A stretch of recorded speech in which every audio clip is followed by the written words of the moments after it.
Hey, salut! Ça faisait un bout que j'avais pas fait de vidéo. Pour ceux qui me suivent depuis un petit peu plus longtemps, disons depuis l'an passé, vous saviez, je faisais des vidéos. D'ailleurs, je pense que j'avais commencé mon premier vidéo, c'était en avril. Mais j'avais peu à peu arrêté de faire des vidéos parce que, bon, j'avais priorisé un petit peu la rédaction durant l'été et en septembre pour faire mon livre. Et c'est aussi que, pour être franc avec vous, le setup que j'avais, je le trouvais un petit peu encombrant, moins pratique. Il y avait, dans le fond, je fonctionnais avec un téléprompteur, un plan plus éloigné, et puis aussi, j'avais pas vraiment de support visuel. C'était pas assez dynamique, à mon avis. Puis, donc, ça fait quelques mois que je travaillais pour recommencer à faire des vidéos, mais sous un autre format. Donc, vous voyez, c'est à peu près ce format-là. Je suis pas un professionnel en montage, là. L'intro, hein, ça a été fait vite. Comme vous voyez, ça va être mon nouveau logo. Hein, en quelque sorte. Ça se pourrait que je change aussi l'apparence du logo éventuellement, mais peu importe, on s'en fout du logo. Mais le fait est que ça va toujours rester PSCM, là, mais ça se pourrait que des fois, il varie, là, mais je l'aime bien en ce moment. Je vais essayer de regarder dans le même sens que vous. Donc là, j'ai mon nouveau setup. Comme vous voyez, je vais pouvoir aller sur Chrome en même temps, aller me promener, whatever. Pour qu'on se promène sur le web, pour qu'on voit les choses qu'il y a à analyser. Donc, pour qu'on parle un petit peu de politique. Ça va rester toujours une thématique politique ou culturelle, évidemment. Il y avait aussi, j'ai travaillé dans les derniers temps aussi sur mon site Internet. J'aurais aimé ça, dans mon premier vidéo, pouvoir vous montrer ça. Mais il n'est pas encore prêt. Faut que je le mette à jour. Ça devrait venir dans, je sais pas, 1 ou 2 semaines, je présume. Je transfère en fait du contenu que j'ai fait sur ma page Facebook, que j'ai fait sur plusieurs plateformes. J'essaie de toutes les centraliser autour du site. C'est pour ça que ça prend un certain temps. Donc, je vous expliquerai ça dans une autre vidéo de toute façon, là. Donc, peut-être pour commencer, parler un peu de laïcité. Je présume que certains se sont dit dans les derniers temps, pourquoi Phil Soro ne parle pas plus de laïcité? C'est pourtant dans ses sujets habituels. Je veux dire, c'est l'islam, c'est les questions de gouvernance, les questions de décorum, d'éthique, laïcité, etc. Donc oui, c'est vrai que c'est clairement dans mes domaines privilégier le problème, ce que je vous dirais, c'est que je suis quelqu'un qui j'aime pas me répéter, j'aime pas les choses redondantes. Et je vous dirais que ce débat-là, écoute, après l'avoir eu en 2013, puis même, je veux dire, avant même que moi, admettons, je m'implique dans le débat sur la laïcité, je veux dire, ça avait cours déjà depuis la commission Bouchard-Taylor en 2007, 2006, je pense. J'avais pas le goût de recommencer les mêmes arguments parce que c'est exactement les mêmes et je trouve pas ça particulièrement... je comprends que c'est un combat politique. Les combats politiques, il faut marteler des points durant longtemps, c'est clair. Mais j'ai l'impression d'avoir dit pas mal tout ce que j'avais à dire par rapport au voile islamique, par rapport à l'islam, par rapport à la nécessité de la laïcité. Et là, on a un gouvernement majoritaire. Donc, écoutez, moi, j'attends juste qu'il passe la loi, puis après ça va être... Les gens qui disent qu'ils redémarrent un débat, je suis désolé, on le clôt, le débat, avec cette loi-là. Il faut quand même prendre ça en compte. Je vais laisser, en fait, certains ont peut-être entendu ma position sur le podcast Autour d'un verre avec Benjamin Tremblay de 7 jours sur Terre par rapport au voile islamique, par rapport au fait que je me considère solidaire, en fait, des femmes qui vivent ce voile-là comme une oppression dans la majorité, dans le fond, des pays islamiques. Donc, je me considère solidaire d'elles et j'ai de la misère à avoir une forme de sympathie ou de solidarité à l'égard de femmes qui disent que ici, parce qu'elles sont des...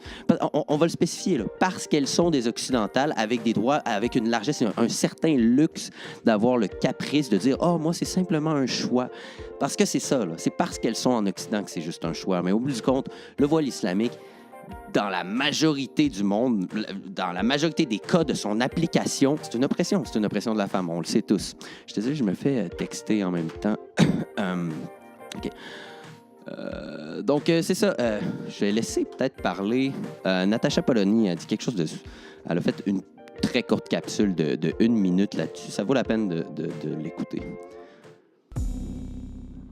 Tant qu'il y aura des pays où des femmes sont emprisonnées, frappées à coups de fouet, lapidées, tuées, parce qu'elles ne veulent pas porter le voile, il sera totalement indécent de voir dans nos pays de liberté des jeunes femmes se battre pour peu à peu banaliser ce morceau de tissu qui n'est pas qu'un simple morceau de tissu.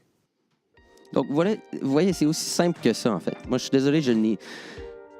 En plus, les gens disent souvent à quel point c'est pas un problème très grave au Québec parce qu'il n'y a pas beaucoup de femmes voilées. Eh bien, justement, moi, c'est quelques dizaines de femmes voilées actuellement au Québec qui se plaignent et qui disent « Ah, mon voile, c'est pas comme ça que je le vois, moi. » J'en ai vraiment rien à foutre. Je suis désolé, mais je suis beaucoup plus solidaire des millions de femmes. 500 millions de femmes au moins dans le monde musulman, puisque le monde musulman est à peu près 1 milliard. Donc, je me considère plus solidaire de ces femmes-là. Et les femmes qui veulent mettre un voile, pour moi, c'est un symbole clair d'une volonté d'appliquer la religion de manière intégrale. Et donc, ça fait d'elles des intégrées. Et je voudrais dire un truc aussi. Les gens disent « Ah, c'est une loi discriminatoire. » Mais vous savez, il y a certaines lois qui sont, dans leur essence même, discriminatoires. C'est-à-dire, admettons, ne serait-ce que la loi sur le tabac ou l'alcool, je veux dire, il y a une discrimination à l'égard des jeunes. C'est juste qu'il y a une discrimination qui est justifiée par un besoin, une logique, mais c'est quand même une discrimination. On ne va jamais accuser ces lois-là d'agisme.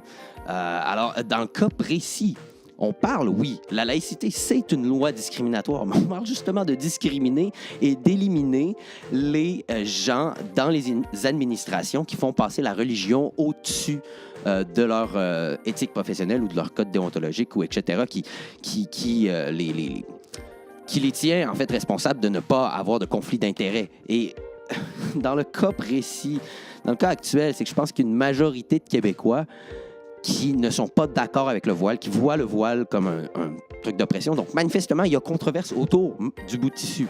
Donc, à partir du moment où il y a une controverse autour d'un symbole, d'un bout de... peu importe, ça fait en sorte que l'État ne peut pas arborer ces symboles-là, ou en tout cas, ses employés ne peuvent pas arborer ces symboles-là sans relancer le débat à chaque fois qu'il offre un service à un citoyen. Donc, oui, la loi est discriminatoire. Ça vise à éliminer ces gens-là qui ne sont pas capables de faire la concession, de laisser leur symbole individuel au vestiaire, individuel, que ce soit de confession, que ce soit politique, peu importe, on s'en fout. Tout ce qu'on veut, c'est qu'il y ait une neutralité complète pour assurer un service qui fait en sorte que ça ne crée pas ce genre de situation problématique.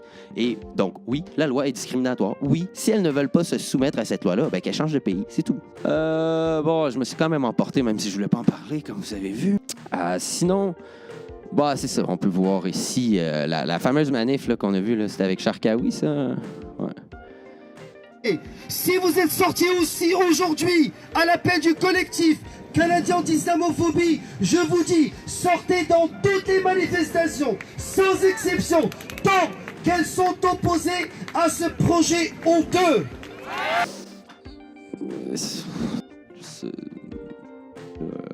En tout cas, on dirait qu'il a toujours réussi à s'en sortir d'un point de vue judiciaire, mais au bout du compte, il a toujours été dans les listes de la GRC. Il a toujours été vraiment suspecté et même il s'en cache pas sur sa propre page. C'est absolument horrible, sérieusement. Charkaoui, on peut sûrement aller voir Charkaoui.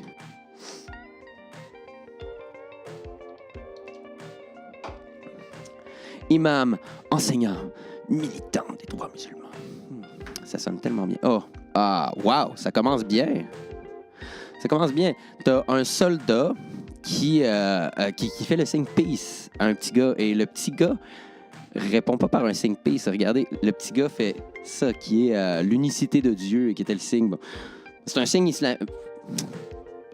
islamique très utilisé par les islamistes et manifestement utilisé systématiquement par l'État islamique. Donc, des musulmans pourraient le faire sans qu'ils soient nécessairement associés au terrorisme, mais ça reste un symbole qui, dans les dernières années, a été associé à ça. Donc, commence bien la page Adil Charkaoui. Wow.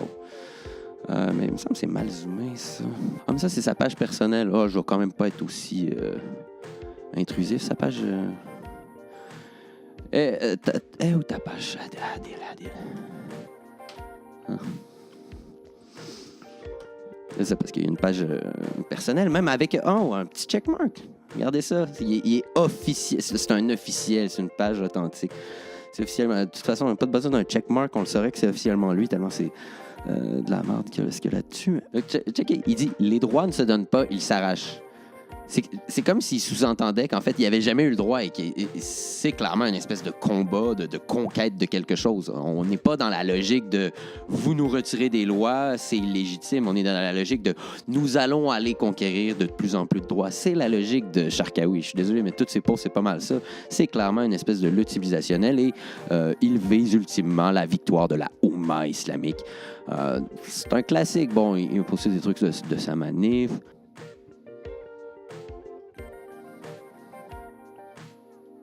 OK, whatever, j'ai pas le goût de passer toute la journée à regarder le compte de Charkaoui, sincèrement, mais vous avez dû voir les prises d'écran, je présume, puis vous allez sûrement en voir d'autres. Ah, ben voilà, le tweet, oui, c'est ça. Morel l'avait posté. Alors, ton hijab est ta pudeur, ton hijab est ta fierté, ton hijab est ton djihad au quotidien. Allah te l'a proposé, même si la terre entière s'y oppose. Satisfait le Créateur, ignore les créatures. Allah te l'a imposé. Parce que je trouve ça drôle quand ils nous disent « Ah, c'est un choix ». L'islam n'est pas un choix. L'islam, ça veut littéralement dire, mot pour mot, là, la traduction de islam, c'est soumission. C'est le fait de se soumettre à Dieu.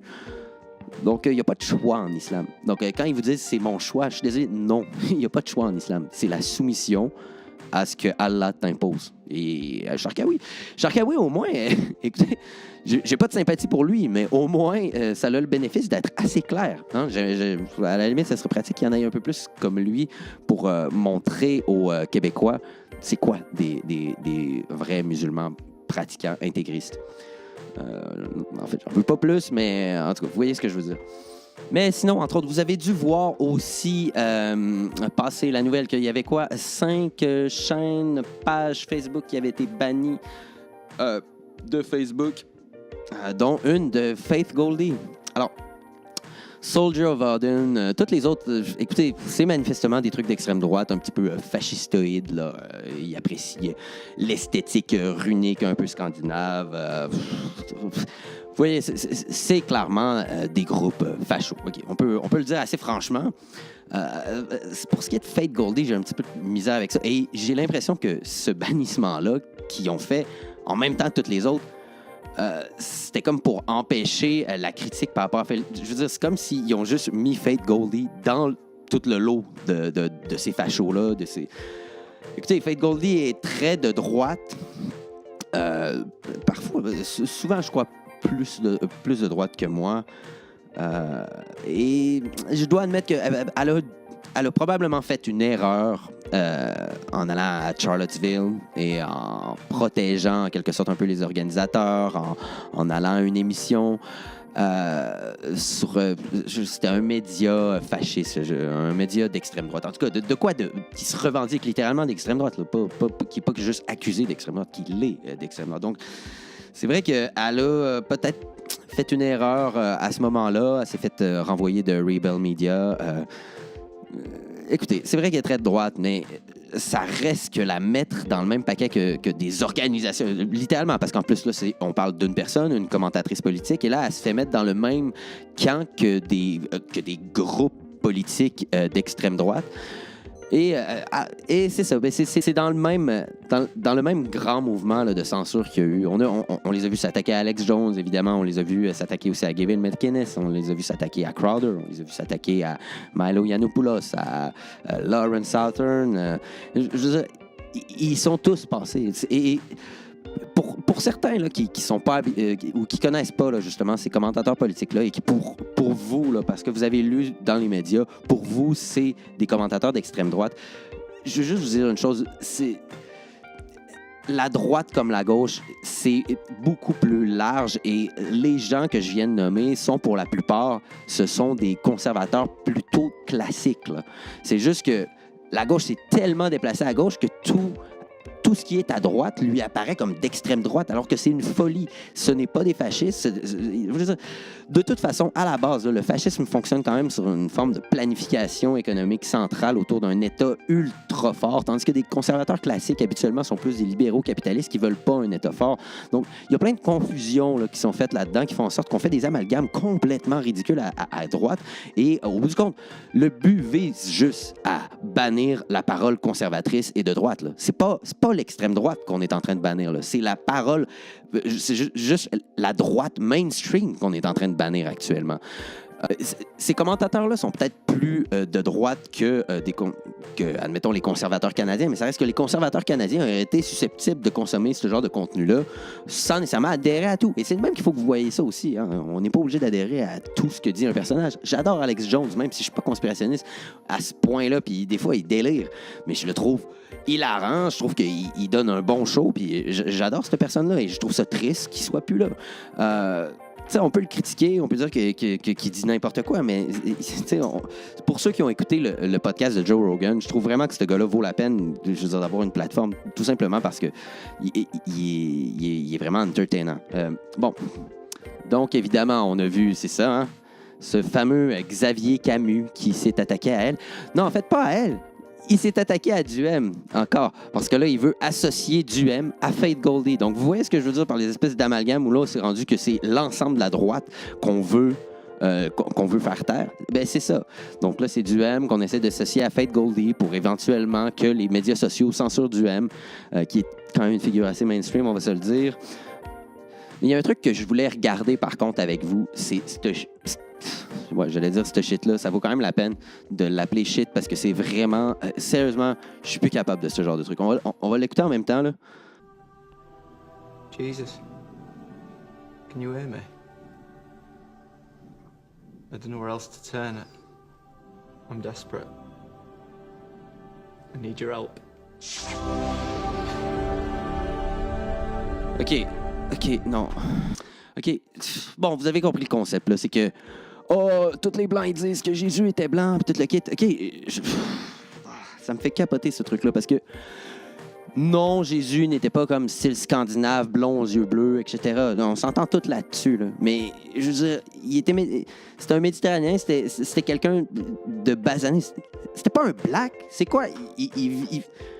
Il sort pas de la Jamaïque, et si Jésus non plus, là. C'est quoi le style délire? Puis je vous ferai remarquer, c'est BBC News. Ça m'enrage, sérieusement, parce que c'est BBC. Genre, je veux dire, c'est un des plus gros médias au monde. Puis ils mettent ce truc-là, genre. C'est quoi? We was king, genre? What the fuck? Anyway, je sais même pas pourquoi j'essaie d'intellectualiser ce truc-là. Ça n'a juste pas rapport. Jésus avait pas des rastas, il était pas black. Puis si vraiment vous voulez embarquer dans cette espèce de concept de race-là, parce que c'est pas nous qui l'amène, là, on s'en fout Jésus, là, quelle couleur il a. Là.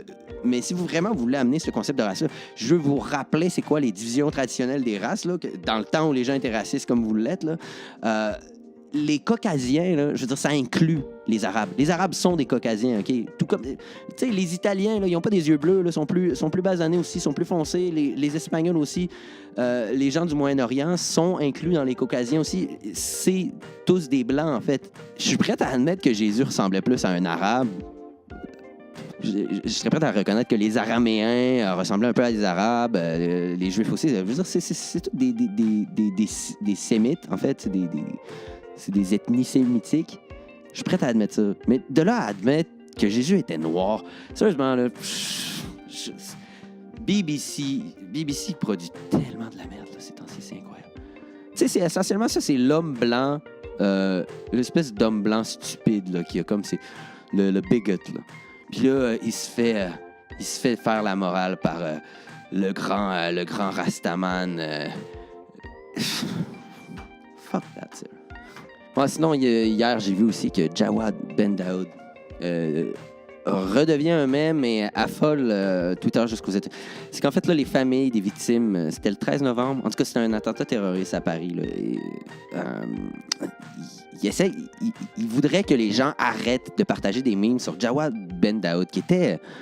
Vous savez, l'hébergeur des gens de Daesh là, qui disaient « Ah, je savais pas. » Et au bout du compte, c'était un petit peu... Il avait juste l'air stupide. Il avait juste l'air extrêmement stupide. Tout le monde se sont dit, c'est vraiment le gars le plus... Soit il ment bien... non, il ment pas bien. Soit il ment pas bien, ou soit il est vraiment stupide. Puis, c'est ça, ça avait donné plein de mèmes. Je me rappelle, à l'époque, c'était quand même drôle. Je pense qu'il y en avait un, c'était quoi, qui disait... il limitait en disant « Ah, ben quand ils m'ont dit que c'était une bombe, je pensais que c'était juste parce que c'était cool. Genre, c'était la meilleure, genre, ou c'était le meilleur shit, genre, ou quelque chose... En tout cas, vous voyez le genre. Et bref, tout ça pour dire que... Tu sais, je comprends la douleur des familles des victimes. Je comprends très bien Le problème, c'est que des memes, tu peux pas vraiment contrôler ça. Puis au bout du compte, des memes, habituellement, c'est souvent aux dépens de la personne. Donc, c'est pas nécessairement pour la glorifier. Habituellement, c'est justement pour démontrer à quel point ils sont stupides.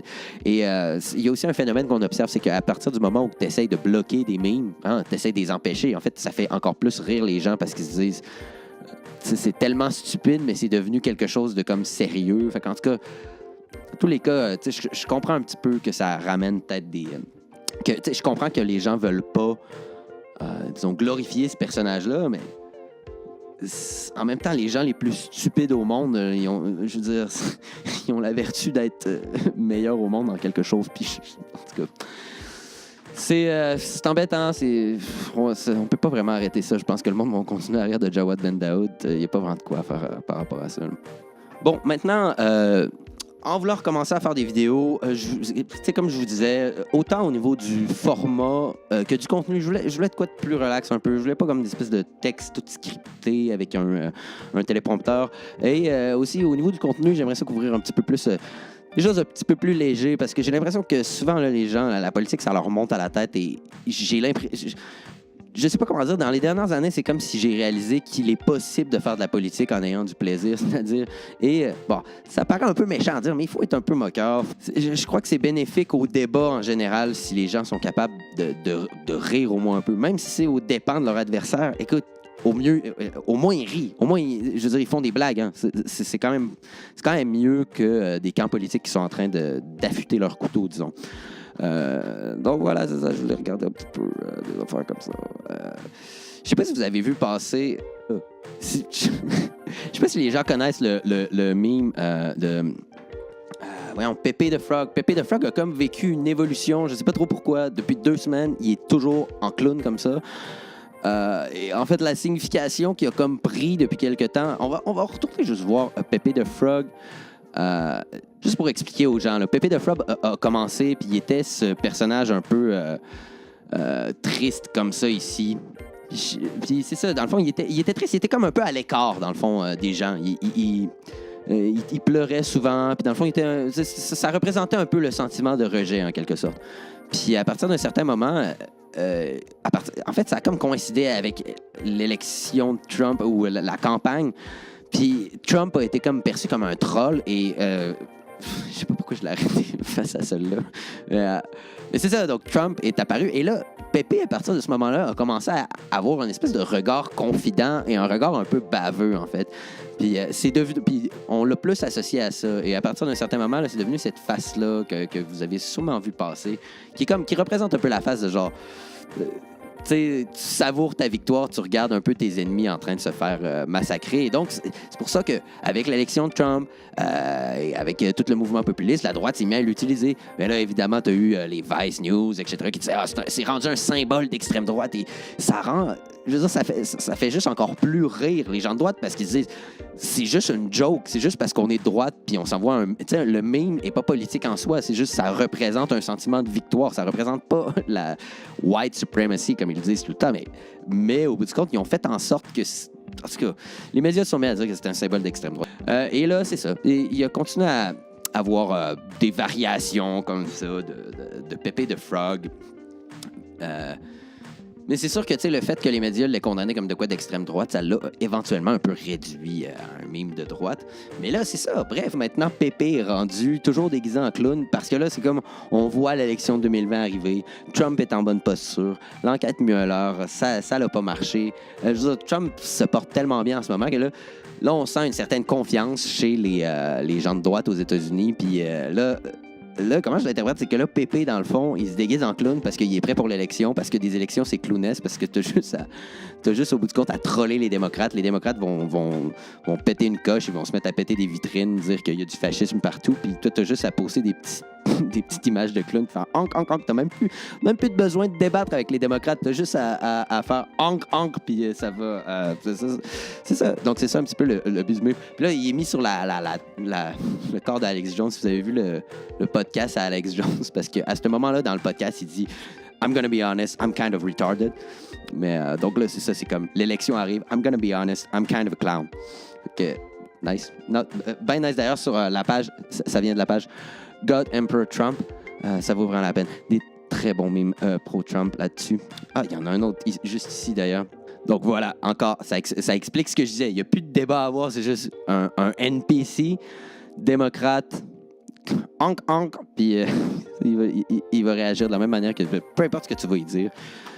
Il va réagir de la même manière. Et voilà que ça l'a déjà sorti que, boum, déjà.